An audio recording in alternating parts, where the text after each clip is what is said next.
have I kind of live in two worlds. I'm the vice president at Meteor Education for marketing, education marketing development. And I also work with the Center for College and Career Readiness, where I do a lot of research. So the two blend very nicely together, where the research meets the road, the rubber meets the road. So I'm excited about our time together and to share. I'm going to be focusing on measurement engagement in preparation for really understanding learning readiness. I plan on sharing some engagement research information from the book Whole. Also share two tools, Rhythm and Anira. One of these measures engagement readiness, and the other measures the outcome of engagement. So we're going to focus on both of those today. So the first question I ask is, what is engagement? And we have to have a common understanding of what engagement is before we can even start talking about measuring them. For classroom teachers and for educators, it may look a lot like this. And this is somewhat a narrow view, where you might see that students are paying attention and participating. Their eyes are up, they're smiling, they're quiet, they're focused, participating, they're contributing. And so that appears to be that they're engaged if they're contributing information and really collaborating with the rest of the classroom. However, if you're only focusing on this as a means to determine if someone is truly engaged, you might be only focusing on that narrow view, because that could just be simply compliant students. And that narrow view can also cause us to have this outcome where we're thinking, I wish that students care, they're not paying attention, they've arrived without basic self-management, or there's a discipline problem or such.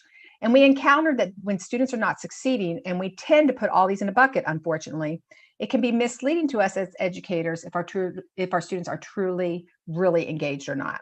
So we really can't just focus on what we observe by the naked eye. We have a lot of other tools and a lot of other things that we can really, truly delve into to determine if students are engaged or not. To view engagement only through the lens of instruction, in that cognitive realm here you see, is a great thing, but we often miss out on the other realms that also keep our students focused, and that can cause us to hit what I say is a brick wall. We can't always see into the emotional side or the emotional realm, and even into the physical realm. And when we consider both the emotional and the physical realm, not just the cognitive realm, it helps us to go beyond just differentiating instruction. If we're only focusing on students not participating or not engaged, and then we try to differentiate instruction, that might be, again, compliant students. We've differentiated instruction. They're now compliant. We have something they may be a little bit more interested in. But there's these other two realms that we still aren't focusing on.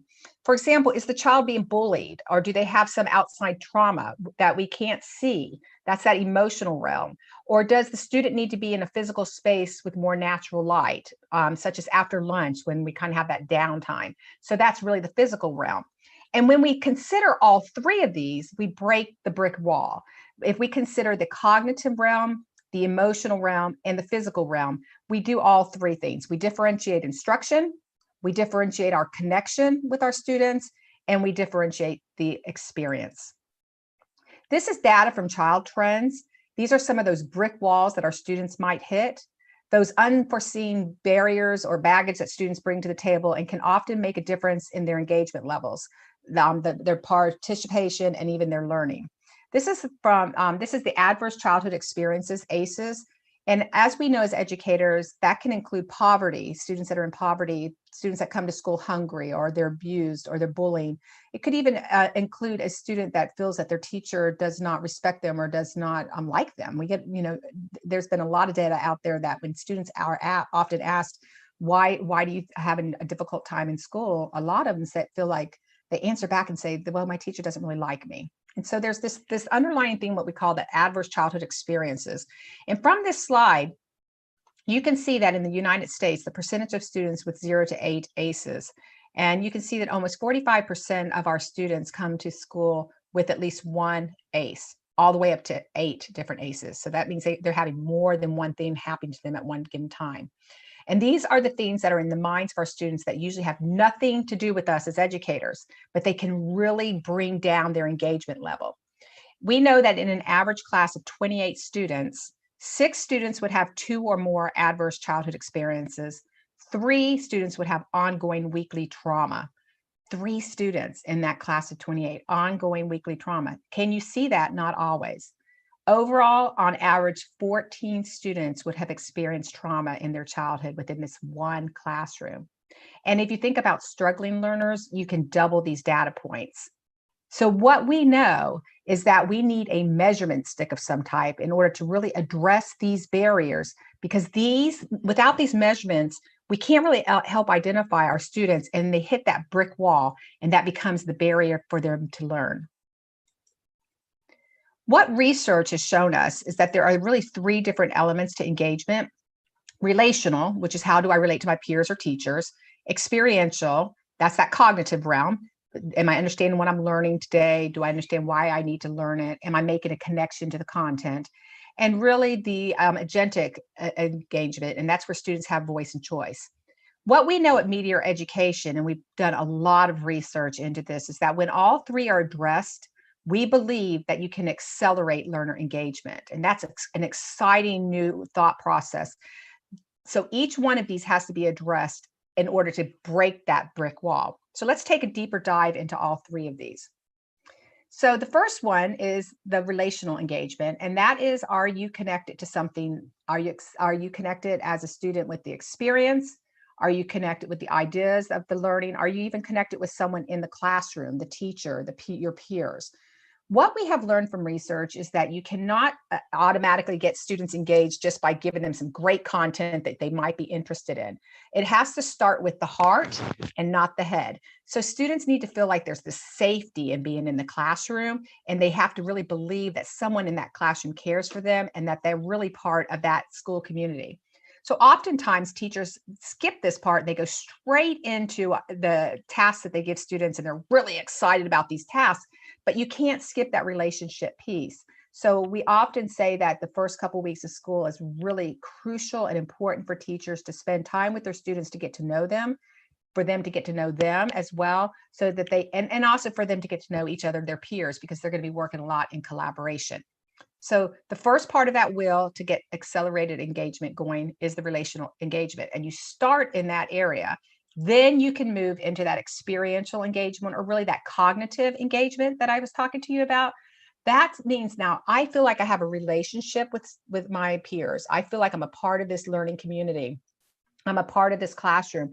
Now I'm really excited about the types of activities and tasks that I'm going to be given, and all the possibilities that they're going to enhance for me and provide for me.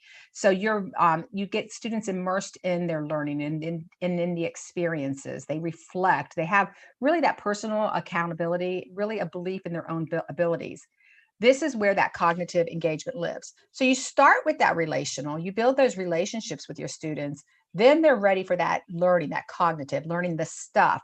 And ultimately, then you can really accelerate engagement and going by moving into agentic engagement. And this is really where students have agency to engage in a task on their own. They self-initiate. They create a wide array of personalized learning options. It's so exciting when you see a classroom of students at this level. Now, keep in mind, not all students are going to get to this level at one time. Some students are going to need more time in the relationship because of those ACEs that they bring to the table. Some students may not need as much with the relational, and they can move straight through to cognitive, but they live in the cognitive because they're just about the stuff. Once students get to the agentic engagement, they're really talking about, hey, I'm here for the learning. I have preferences in learning. I'm going to speak to you about that learning. We're going to work together, teacher, a student, that side by side, in order to make this learning experience great for both of us, and for me to really be able to find the passion and learning that I have. So it's interesting. I bring this to a lot of schools and I ask them, what do you typically see the most of, or what do you see the focus on? And it goes back to what I was saying before. We focus a lot on that cognitive engagement because we're really aligned to the standards, and the standards dictate to us what we are to teach. But we really need to remember that relationship piece and that agentic piece really can help enhance our students' learning and ultimately enhance their engagement. And research supports that you have to really focus on all three as well. So we didn't just make this up. As I said, at Meteor Education, we do a lot of deep research into this and really specifically why educators need to consider them. This is a study from the U.S. National Library of Medicine, and they really talked about, and I'm going to share one of the bullets here, and you can read them yourself. We'll be happy to send you any of this research after this training if you're interested in it. I'll also send you the PowerPoint so you can get the URL links from them as well. But this study found that cognitive intelligent competencies negatively affected life satisfaction. So if we're only focusing in on the cognitive, that fourth bullet there, we're not really helping with that life satisfaction. So those are really, to me, it's not that we've been, there's a negative, but when we talk about negative, it doesn't mean that they're not successful, our students aren't successful. It just means that they didn't find any kind of gratification in school. So school was just a thing of compliance. I'm going to get through school. I'm done with it. Now I can go move on. Now I'm actually excited about life. I'm in my own career. We want students to be excited throughout their whole experience in education as well. So it's a great study if you're interested in seeing how all three truly impact student engagement.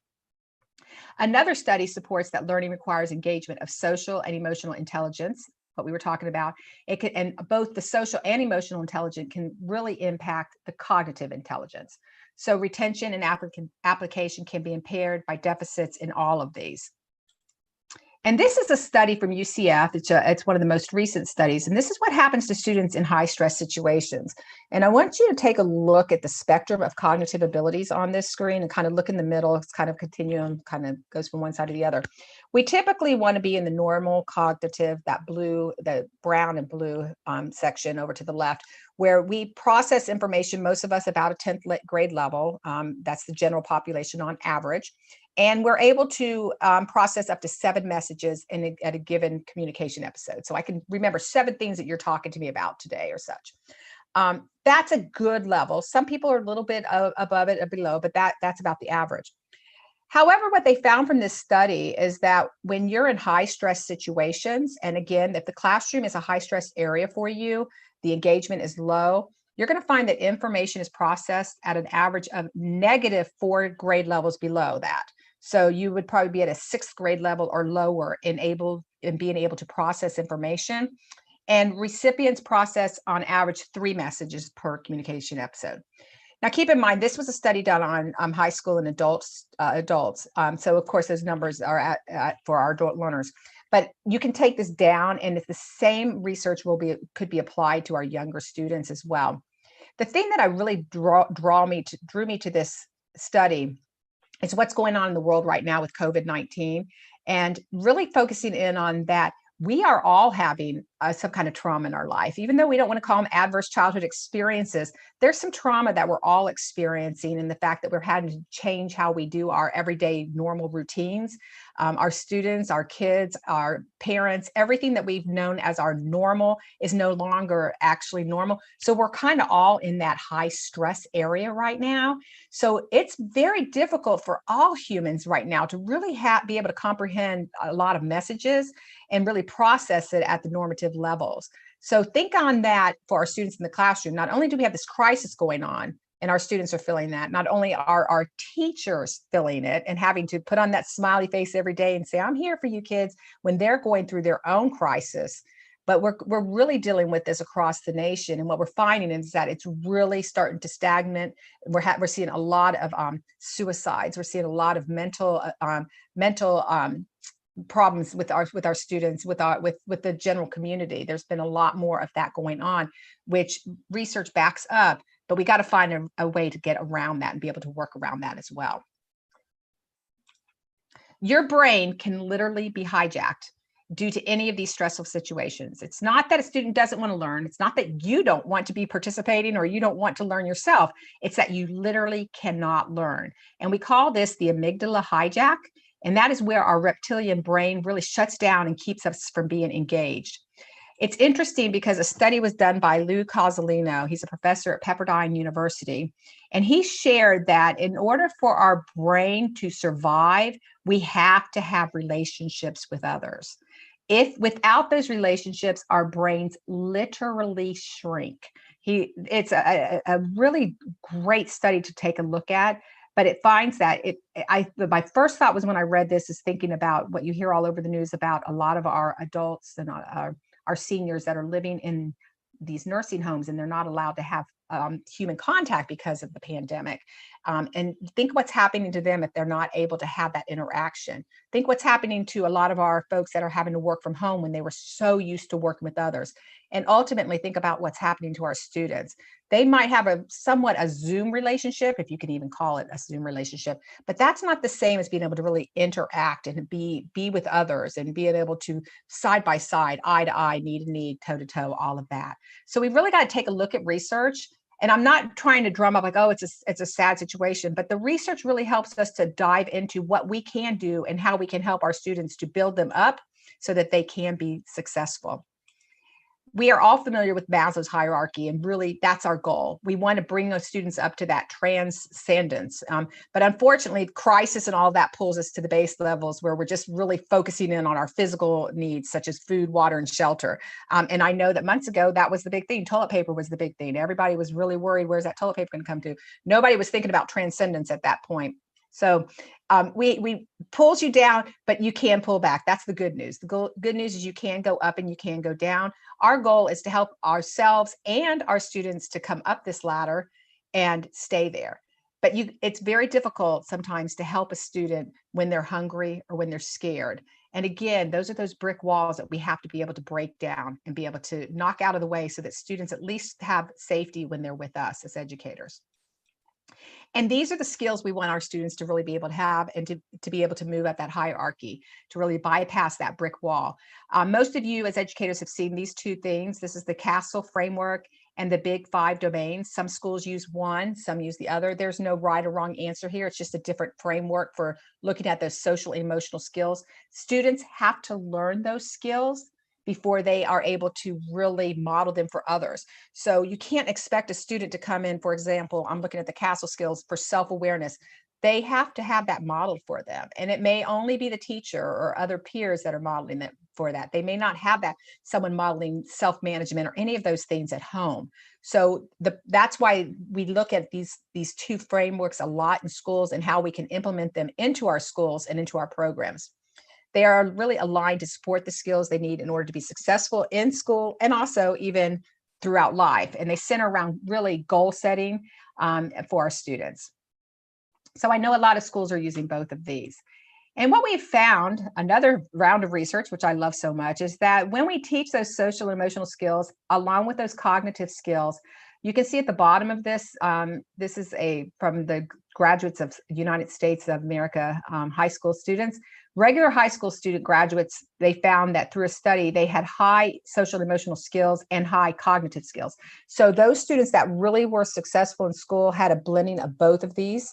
So now I'm not saying school is the only place to teach social and emotional skills, but if overall this is what the data says, that means we have some great programs, those Castle or the 5 domains that are really working in our schools in order to bring that high cognitive. GED graduates, those are the graduates that unfortunately maybe had to take a reprieve from school due to family situation or just life. They had still high cognitive skills, but they had low social emotional skills.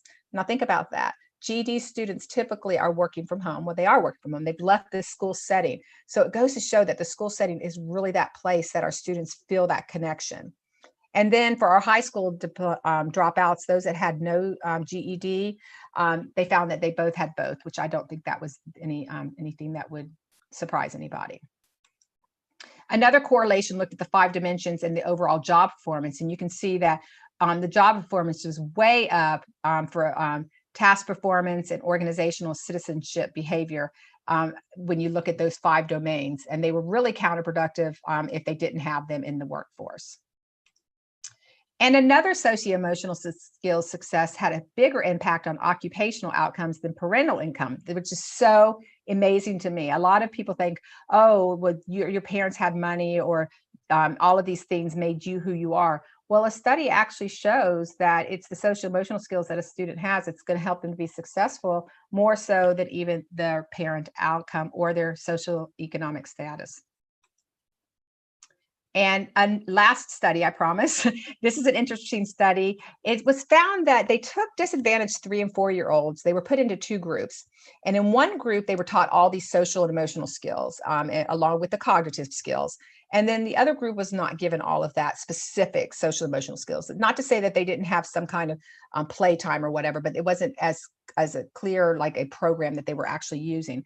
And you can see the difference in those students after they came back and checked them out at the age of 40. So this is taking these kids all the way from 3-year-old all the way to 40 years old. And you can see there was a higher amount of students that graduate from high school, even more so females, which I find is interesting. They earned more than $20,000 by that age. They were more of them were employed by that age. They raised their children, their own children. Males were in the house far more than not. I thought it was interesting that they had less use of sedatives or sleeping pills, or were ever sentenced to prison or arrested 5 or more times. So this is a study that I use a lot when I'm talking with teachers in schools that are not sure that they really want to get involved in the social emotional. There's a lot of free programs out there, and it's not that they don't want to. I shouldn't say get involved. They don't want to they don't have time during the day. When am I supposed to teach social emotional skills? And I understand that, but we have to find a balance between the cognitive, the stuff, the math, the reading, and the social and emotional skills, because this is the outcome for our students. And this is the one place where they can learn those skills, and we can have them where they feel safe. And it really helps us to break down that brick wall. So what we know is that student engagement is an outcome of social, emotional, and cognitive skills, all 3 of those.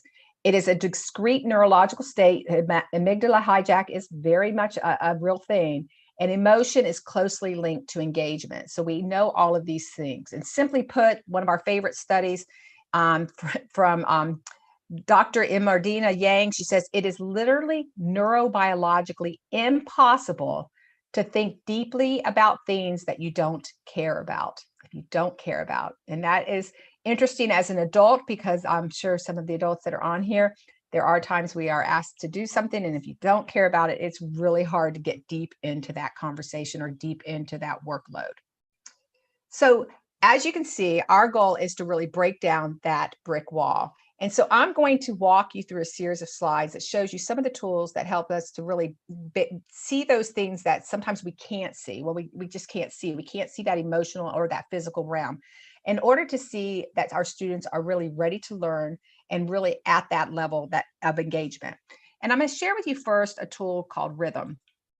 And this is a really cool, easy to use tool that is less than 1 minute, and it measures what students can get them past that brick wall and what hinders their learning, and really gives you as an educator a way to figure out, are my students really ready?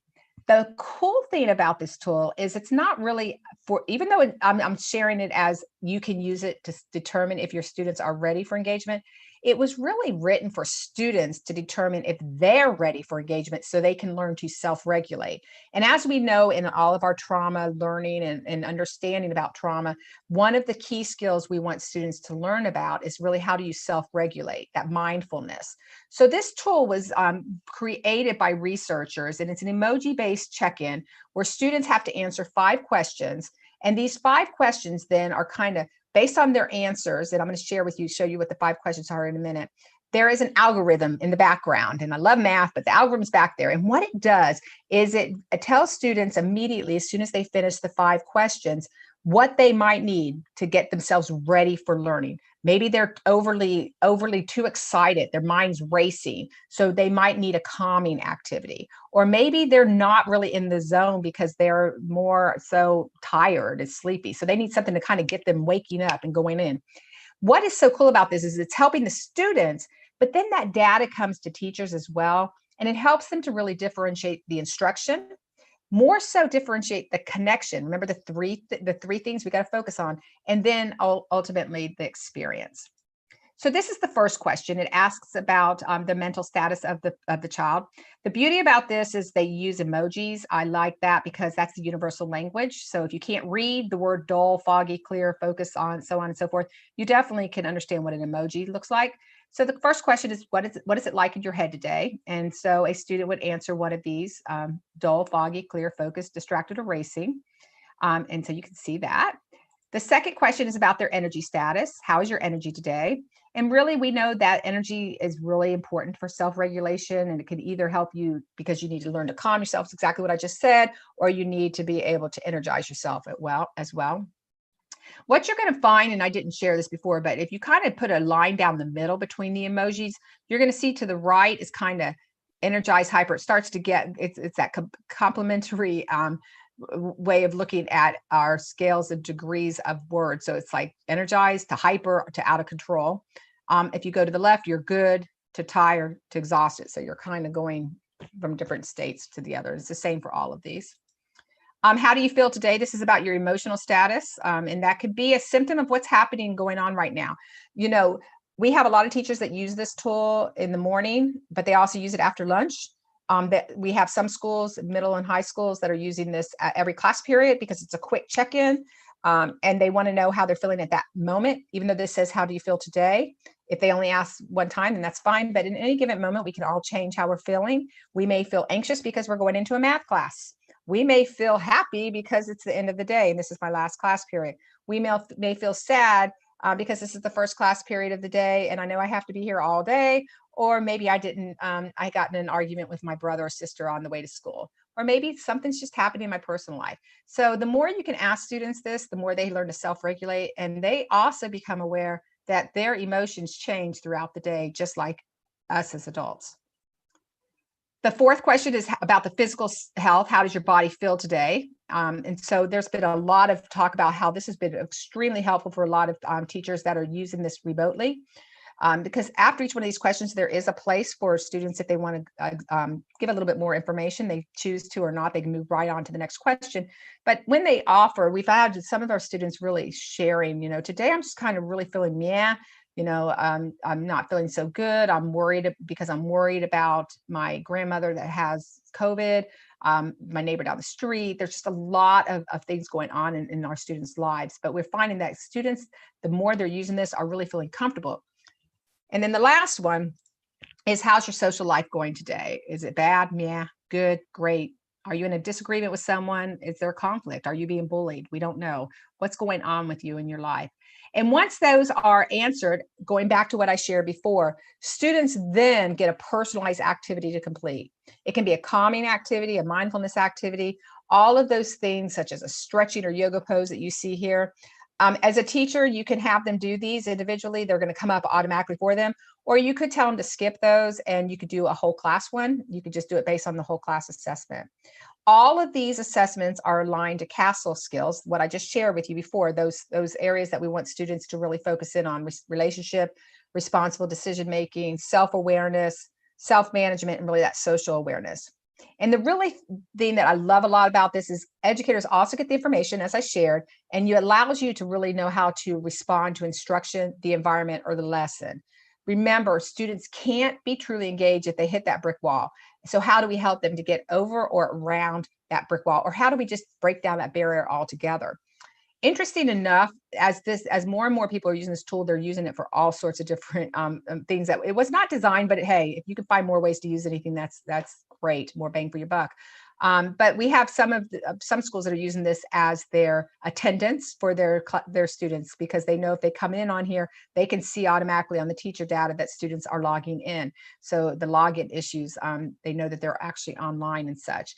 We're also finding that the teacher said that by being able to look at this data quickly, and it's a quick data that a teacher's going to see on their screen, it helps them to know if their students are ready to actually go beyond the cognitive. Maybe I need to pull back and do some of that relational building, relationship building. My students really need that right now. I know that there's a lot going on in this world, and sometimes, again, you cannot be in the moment. You cannot think about things you're not interested in. And if the majority of your students are showing up in the red zone, and let me just kind of click, there's different zones from red all the way up to blue. If they're down in the red zone, you're going to experience what I've heard as an educator, and I've said it many, many times. Why did they not enjoy that lesson? I worked so hard. I did the best. I planned all night. I was so excited about it, but then nothing. Nobody answered. Nobody talked. It was like, they didn't seem as excited. probably I probably back then, way back when, I'm showing my age, I probably thought, well, maybe it wasn't as good as I thought. But what I'm finding is it's not so much that the activity wasn't as good as you thought, it's that the students were not ready for that moment of learning. We needed to get them self-regulated. They needed to self-regulate so that they were ready to really be able to focus in on that activity. So I just didn't pick a very good time for it. So what I would love from this, if I was back in the classroom, is I can say, okay, my kids are ready to learn right now. This again is a measurement. Are they going to learn? Getting them ready for engagement. When I see that the majority of them are a middle line or above to the blue, I know they're ready to learn. I know this is the time for me to pull out that great activity, that great task that I've spent hours working on, and I know that students are going to be successful with it.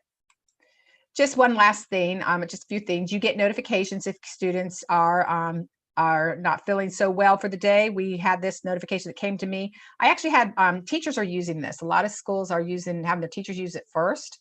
Interesting enough, I had some of my colleagues use it as well, and then I was getting them as if I was the teacher. And one of my colleagues wrote, "I feel like my brain is going to pop open." And so that was an alert that I'd set up, and it came to me. Well, as I normally am, I immediately picked up the phone and called the colleague and I said, "Hey, is everything okay? I got this alert that your brain's going to pop open and just worried. Am I giving you too much to do? What's going on?" He started laughing and I'm like, "Why are you laughing?" He said, "Well, I had my son use it. My son wrote that." But we laughed about the fact that it was his son that put it in. But what was interesting is I immediately did the teacher thing. I went straight to the student and said, "How can I support you? How can I help you?" And it was such a great moment to know that we could actually get into the heads of our students to know what's going on and be able to immediately, and maybe it's as simple as that. My brain's going to pop open because I don't understand a problem, or maybe I need a little bit more sleep. You can immediately resolve that and move on. So there's real-time alerts. And then there's a lot of other analytics that this tool gives. If you're at a district, you can get analytics all the way up to the zip code. If you have a lot of schools using it, they can look at this and you can look at and see where, I want to know where most of my kids are hungry. This is what I pulled here. Are the ones where they're most at risk, and you can narrow it down by city, district, state, zip code, however. The data is also interesting here. We like to share this. This is the data that kind of goes from school and teacher level. And if you look there, what I have circled in red there under emotional and happy, you can see that 71% of those in orange were happy and 84% of those in blue were happy. And I always ask this, which one of these represents the students in the school? One represents the teachers. So who would you expect to be happier, the students or the teachers? Well, ironically enough, this is actually the teachers. The teachers are, let me go back. The teachers are the orange, so they are less happier than the students. So that's why the whole book was written by by my colleagues as well. Really is a great book as well to give a lot of strategies if it's something that you really need to deal with. How am I helping my teachers? Teachers cannot help their students if they're not getting the help they need. And again, I go back to what I said at the beginning. We're all in this pandemic. We're all dealing with our own issues. Sometimes it's just ultimately just a bit difficult to smile in front of your students because you've got things going on in your own life. So we have to, as leaders in education, kind of be able to help them to self-regulate as well. I pulled that one up, but I also thought it was more interesting, this one over here under anxious, that you can see there's 7% of your students are anxious. 25% of the teachers in this data were anxious. So I thought, that really goes to show teachers are sharing something's making them feel anxiety. We don't know what. Could be the pandemic, could be other things that are happening in the school or life, but that means 1/4 of our teachers are really feeling some kind of anxiousness, and we as leaders can make a difference for that. We know that it's all based around the self-regulation. And again, that's what I've been sharing. We want students to be able to self-regulate, and that has to be learned by both teachers and students. You have to help students understand, and as adults, how to self-regulate. Again, the stronger the more I practice self-regulation, the stronger you become. And it's not just about how are you doing, but what's up. So this is a great study on the theory of regulation, self-regulation, which is aligned to this tool. And lastly, just to kind of align to some of that behavior of whether it's a teacher behavior or teacher feeling or student, it's called sickness behavior. And I don't know if any of you have heard this, but sickness behavior is really where you can really catch the sickness of someone. And it's not that, oh, I have sympathy pains or anything like that. You literally start to feel the way they feel because they are the person that you are admiring, or they're the person that is your one person, the relationship you have the strongest. So if they're feeling one thing, it literally can gravitate down to those that are feeling the same thing. Teachers are often looked up to by their students. So if a student catches on that a teacher's not feeling good, there's anxiety, there's depression stuff, it can actually resonate for the student. It's very interesting stuff called sickness behavior. And I would be remiss if I didn't share how COVID has really heightened the need for self-regulation and understanding of sickness behavior. Students are showing a major concern for returning to school. They have heightened anxiety, but remember, I just showed you 1/4 of our teachers had heightened anxiety. But it's important that we understand that we have to understand our students' needs when there is distance learning involved. We did this study at the Center for College and Career Readiness with 7,500 students, and we found that going back to the relationship, remember, again, students are not going to be engaged if we don't have that relationship aspect. So we asked them the question, I connect online with my teacher every day, and they had from 0 to 10. You can basically see here that 59% of their students said not so much. They really didn't connect with their teachers. They would probably be connecting a lot more if they were face to face, but we can't change what's happening in the world, but we can change our reaction to that. Another question we asked is, I work at home online each day. How long are they working at home? 70% of these students said that they work in 3 hours or less a day. That's very telling. Either they're super smart, super fast, or the tasks that our teachers are giving are really not up to par. But I could barely get in when I was teaching in middle school, you could barely get through in the 45 minutes to an hour everything that you want students to learn. So I can't imagine that students are spending 3 hours or less a day, 70% of them, and they're actually getting the same amount of learning that they need. So again, we want to go back to that engagement piece. What are we doing to help make that, build that relationship, build those things in? We really have to create that personal connection. We got to really make sure that we have the conversation with our students about self-regulation if they're at the age that we can. Even young students, you can say, let's all do a quick break, or stand up if you're distance learning. And the third thing is really making sure that we give them a structure and time planning. On the center, we put this daily kind of plan schedule together. So you had like your check-ins, and then you did something, then you did another check-in, because you have to continuously have those brain breaks with your students. They have to get up, but sometimes once they get up, they never come back. So you want to keep them moving and going, but it's good for them to see how the schedule works if they're staying online all day as well. What we know, and this is what a Media's philosophy, is that what gets scheduled gets done. And we also know that all of it centers around relationships, because they are the oxygen for learning. So again, I'm going back to that brick wall. We've talked about really that cognitive engagement, moving around the brick wall to understand that we have to build in that relationship engagement, and then that physical engagement. And one way of really focusing in on that is measuring our students ready to learn, so that we know what's going on in their mind, those physical things that we cannot see, those mental things we cannot see.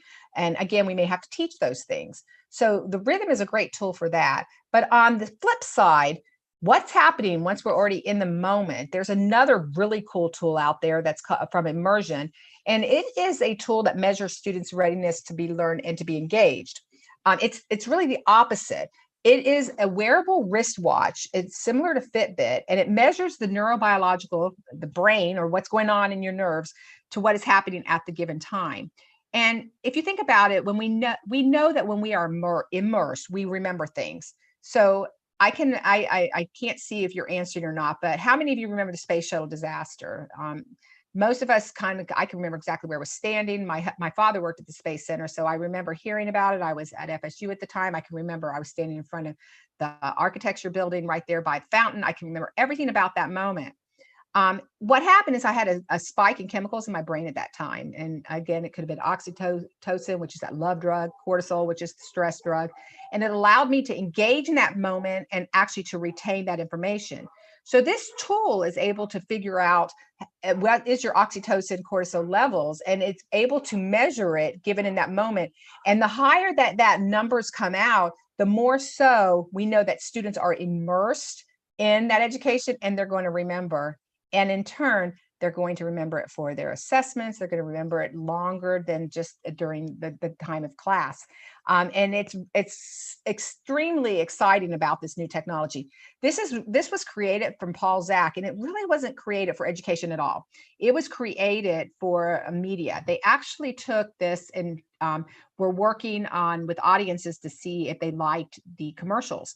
And a lot of us walk away when there's commercials on TV. I try to DVR everything, so I don't even have to see the commercials. But if you're sitting there in a commercial, either there's a moment that your oxytocin or whatever may spike, like you're into that moment. So they wanted to know, when was that commercial the most exciting, when were the participants really immersed in that commercial, and then when did it kind of drop off? So that helped them to create these really strong commercials that really got people involved in the moment. That's why jingles came about, all the different things that really got people immersed in that commercial.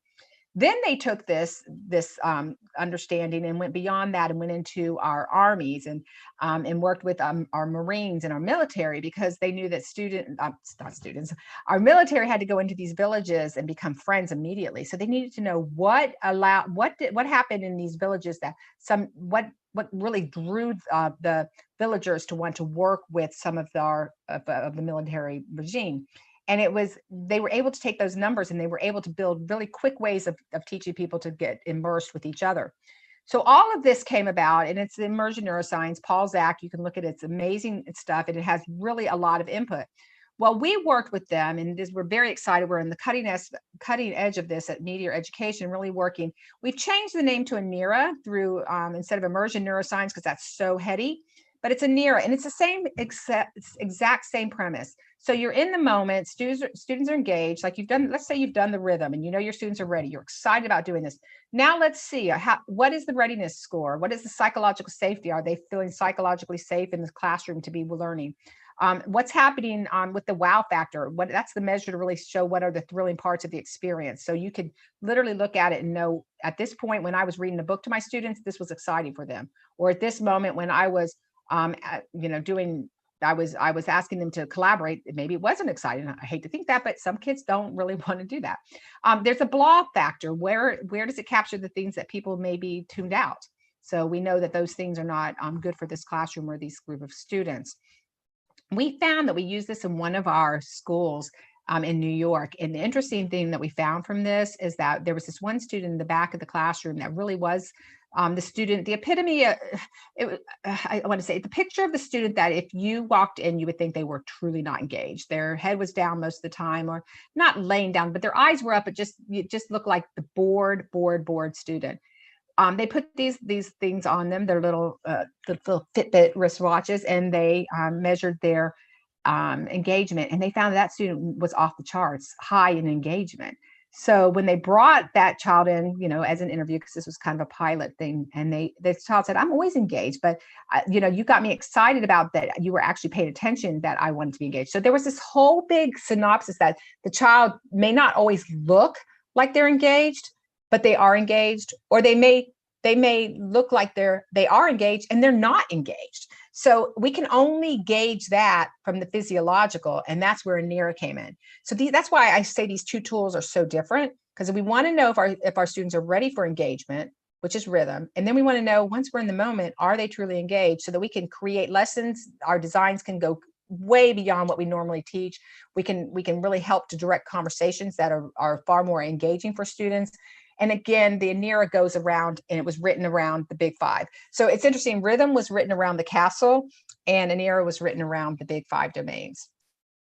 And one of the studies that we also found about this is that one last piece of research I like to give this is a study of 1.6 million students in record million time. And they asked them, what is the likely impact on student learning as a result of shifting school at home? And where do we see success with this shift?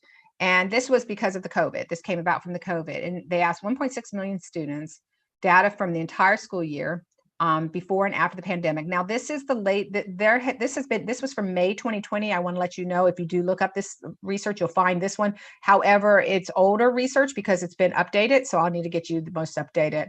And what they found was that students without access to meaningful instruction after school closures could lose anywhere from up to 49% of their potential growth by the start of the next school year.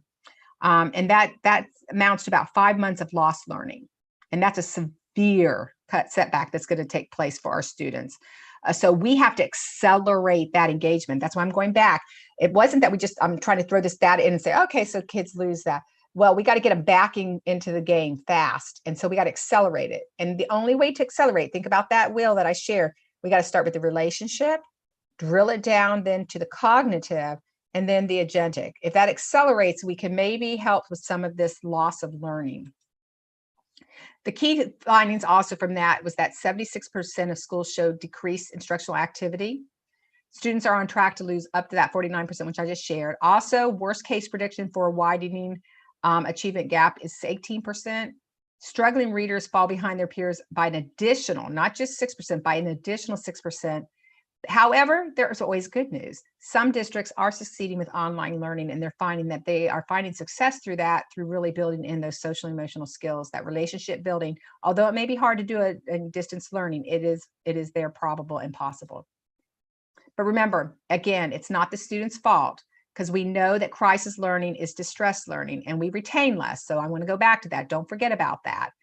But if you think about accelerated learning and you think about engagement, you think about all that, it's not just that I'm saying it for saying its sake. It's really all around. John Hattie's also visible learning. The top 3 things that he says that really have a visible effect for students learning is teacher expectations of students, teacher self-confidence, and student self-confidence. Those 3 things alone can make a huge impact for students.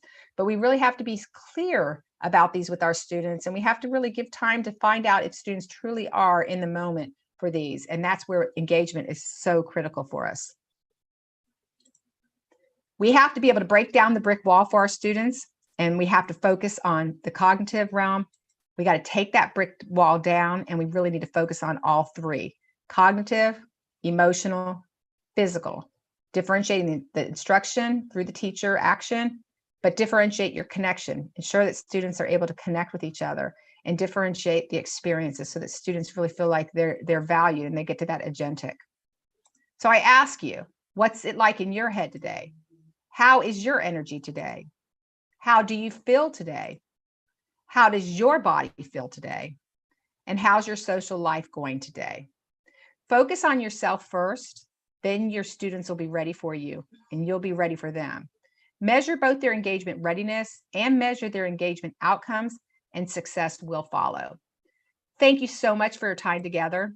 If you have any questions for me, or you want this PowerPoint or the research, you can reach out to me at rbruss@meteoreducation.com. You can also reach out to my colleague, Kim Bolzer, kbolzer@meteoreducation.com. She can share with you some of these tools as well, and talk to you about anything that you're interested in. If you're interested in the whole book and you'd like to purchase that, you can go to Habitat for Heroes and definitely have that, as again, written by some amazing writers on that. And we hope that you've learned some new things and you will find success, and that your students truly are engaged and happiness follows. So thank you so much for your time today. I'm going to give a moment. MJ, was there any questions in the Q&A?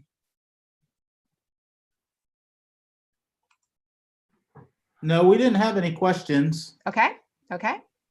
Anybody? No questions. Okay. Well, thank you again, everybody. And I look forward to seeing you at future webinars. Have a great afternoon.